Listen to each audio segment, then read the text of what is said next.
All right, today we're going to be in Precal in chapter 1.1. I want to show you some of the resources before we get started. So if you use the link in Blackboard and come to My Math Lab, I usually go to My Math Lab course home. And from here you can access the textbook. So this is one way. When you go to eText, it should give you a menu. Let's see. Or it just pulls up the whole book. No, this is not the one we want.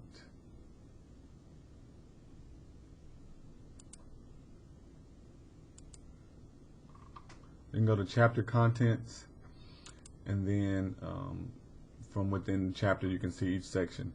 So you can pick whatever section you want to go to, and it has videos for you, a study plan, but the e-text is what you want to go to.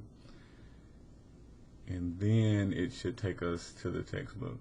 So in section 1, which we're going to be looking at today, these are some of the overviews or the objectives for chapter 1, section 1. We want to be able to plot points, determine whether an ordered pair is a solution to an equation. We're going to find x and y intercepts from an equation in the form ax plus by equals c. We're going to graph equations, find the distance between 2 points, the midpoint of a line segment, find the equation of a circle, center radius, given the equation in standard form, and find the center radius. And then we're going to graph equations of circles. So these are the objectives that we want to tackle in section 1. And then we can just click to go to the next page. Of course, you can scroll up and down. So within here, they give you all the mathematical definitions.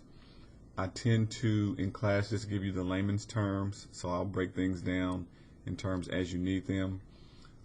I feel like you learn best by example, so I will be doing a lot of examples. But I would encourage you to refer back to the textbook in case you miss something or you need a little bit more detail. Within the textbook, it's giving you examples and mathematical equations or definitions so that it can help you solve. So for example, when they show you x-intercept, it's a point where the a coordinate is a number and the y coordinate is 0. So they're telling you here to find a, let y equal 0. So you have some equation and then you have some actual examples that they show you. Okay, so my goal is to go in my math lab and model all of these examples for you. So you have several that you can see here. They talk about independent and dependent variable, so a lot of terms that you get to see. They talk about graphing. They also tell you how to do it with a calculator. You got some steps here if you have a graphing calculator. And then the distance formula, which I don't recall us having any distance formula problems in our homework section, but knowing the distance formula will equate very closely to the equation of a circle, which you'll see in a minute. So if we had to find distance and midpoint, that's the formula we would use for distance. Here's the equation of a circle there. I'm showing you how to compute it from the distance formula or how it's closely related. And then midpoint formula, if we have to use that one, it could be used to find parts of a circle. So that is, if you have the diameter of a circle, you can use that to find the radius or the midpoint, and the midpoint from the center to any point on the circle is a radius. And then you have equation of a circle here, and then some examples as well. So do take advantage of using the text. You can get it from the course home or from within assignments. So if I go to section 1.1, I go to question 1. Down here at the bottom, you have this get more help.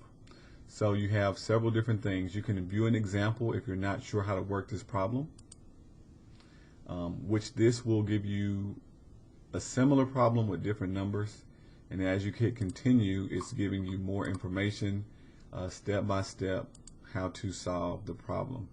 It shows you and then gives you final answers so that you can verify your solution. So that is one thing. So you get an example. I don't recommend you do help me solve this. If you do help me solve this, it's going to do the same thing as view an example. But help me solve this will actually solve your problem and will count it wrong, and then you will have to do another one. You can do a video, which I haven't used the videos. You can also do textbook, and then this just takes you back to the textbook where we were a minute ago, showing you again definitions and samples from within the text. Okay, so it's the same exact text that you get from the home screen. You also have Ask My Instructor in Print, but if you need help, I would recommend that you just text or email me from Remind, or just send me an email. That'll be the faster way to text. I'm not sure what email account this is linked to, so when you do Ask My Instructor, it will send me an email, but I have several accounts, so just email me yourself or text me. But you have all these different options to get help. So this is just a little overview to help you navigate and show you how to get or access more resources. Okay, so from here we're going to go ahead and start doing the assignment.